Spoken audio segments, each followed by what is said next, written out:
Picture this. The grid's been down for 3 weeks. Your neighbor's house, the one with the solar panels, the Ring doorbell, and the perfectly edged lawn, got hit on day 4. Cleaned out, family's gone. You heard the screaming. Your house? Overgrown grass, peeling paint, a tarp flapping on the roof like you gave up months ago.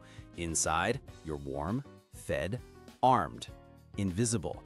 Welcome to the Gray Man House. The art of hiding in plain sight when society collapses. No fortress, no flags, no targets. Just you, your family, and a house that looks like it's already been looted. Let's get into it. The fatal mistake is looking prepared. Here's what gets people killed. They think survival means turning their house into Fort Knox. Steel shutters, cameras everywhere, a fence that says I have guns and food. Congratulations, you just painted a bullseye on your roof. Because here's the thing, in a collapse, the guy with the fortress doesn't win. The guy who looks like he has nothing wins. The house that's not worth the bullets, the property that screams already hit, move on. That's the Gray Man House. And it starts now, before the lights go out. Step 1, look like a victim while becoming a vault. Walk your block like you're a looter. What catches your eye? Solar panels glinting in the sun, a garden bursting with tomatoes, fresh paint, new cars, security cameras, a lawn that looks like someone still cares.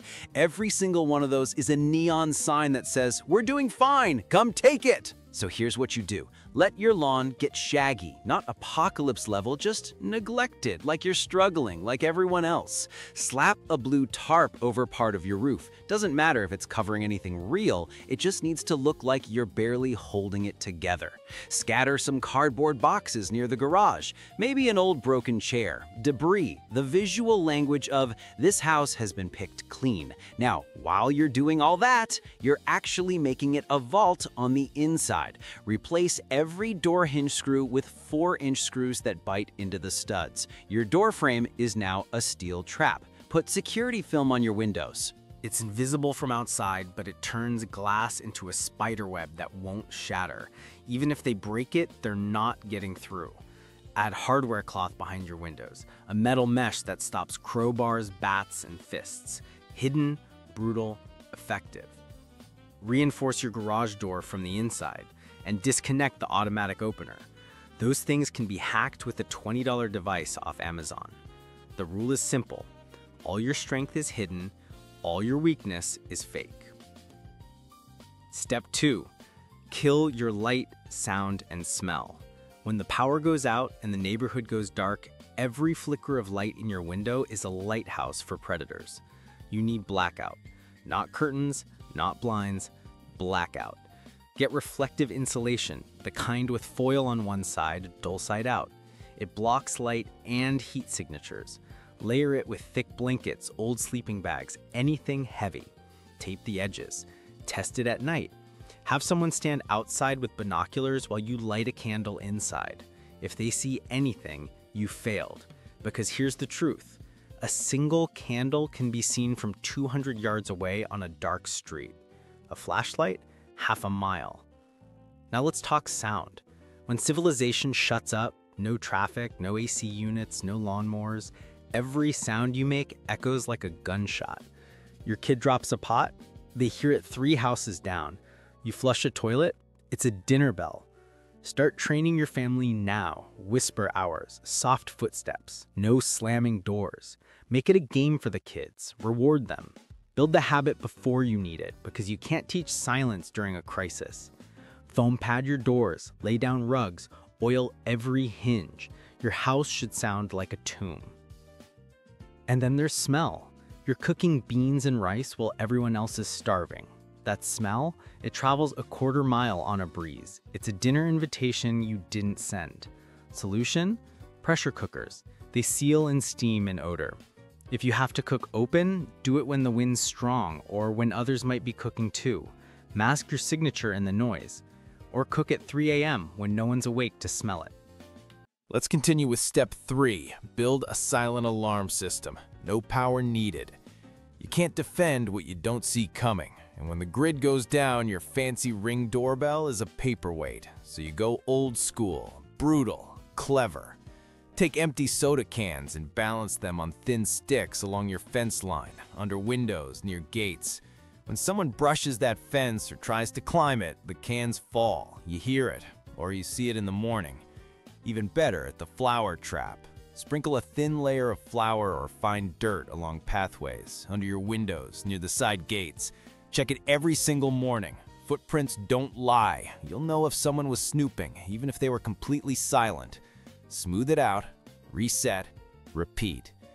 If you've got a little cash, you can hide trail cameras. Put them in fake rocks or old birdhouses. Motion activated, silent. You get photos of who's casing your house without them ever knowing. But listen, here's the key. You don't want to catch them. You want to know they were there. Because that's what tells you when to tighten up, when to move your supplies, when to start sleeping in shifts. Step 4, layers of defense. Think of it like an onion made of violence. Even the best ghost house might get tested, so you build layers. Outer perimeter, 50 yards out. This is where you funnel intruders. You push them into kill zones or away from your blind spots. Use landscaping, junk piles, a dead car. You make them approach the way you want them to. Next, the yard. You want clear sight lines, no bushes where they can hide, and you need to know your distances. From your bedroom window to the fence, 40 feet. To the driveway, 60. If you have to shoot, you need to know the range. Then there's the house itself. This is where all that hidden reinforcement kicks in. Reinforced doors buy you time. Security film on the windows makes them a nightmare to get through. Every second they waste trying to get in is another second you're getting ready. Finally, the safe room. An interior room, preferably upstairs. Steel door. It's stocked with water, food, first aid, a way to communicate, and yes, a weapon. This is your final fallback. Your citadel. You can hold out in there for days if you have to. And if all else fails, you vanish. Step 5, escape routes. Because stuff isn't worth dying for. Your house is not worth your life. Say that again to yourself. So you need at least 2 ways out that are not the front door. A second-story window with a rope ladder. Practice it, time it, make damn sure your kids can do it in the dark. A basement exit that leads to cover, a neighbor's yard, a patch of trees, a drainage ditch, a crawl space that opens to the outside. It's tight, it's dirty, but it works. Every single route leads to a rally point, a pre-planned spot 100 yards away or more where the family regroups. Somewhere with cover and a view of the house, a shed, a storm drain, a tree line. Everyone knows it, everyone practices it, no exceptions. Because the goal isn't to win a firefight. The goal is to survive. And sometimes that means walking away and coming back when it's safe. This isn't just tactics, it's psychology and physics. Predators are lazy. They want easy targets. A house that looks empty or already looted, they move on. It's all risk versus reward, and you just made the risk way too high for too little reward. Light, sound, and smell are survival signatures. In a dark, quiet world, these are the only ways to detect life. You control them, you become invisible. Every layer of defense buys you time. Time to think, time to react, time to escape. Every layer is a decision point for the attacker. Is this worth it? You have to make the answer no. It's the gray man principle. The person who blends in is the one who survives. Not the hero, not the loudest, the one no one notices. Your house is just an extension of that. When the world collapses, the survivors won't be the ones with the biggest guns or the tallest walls. They'll be the ones no one saw. The ones who looked like victims but were actually predators in hiding. The ones who understood that invisibility is the ultimate armor. So let your lawn grow. Let the paint peel. Let them think you're already broken.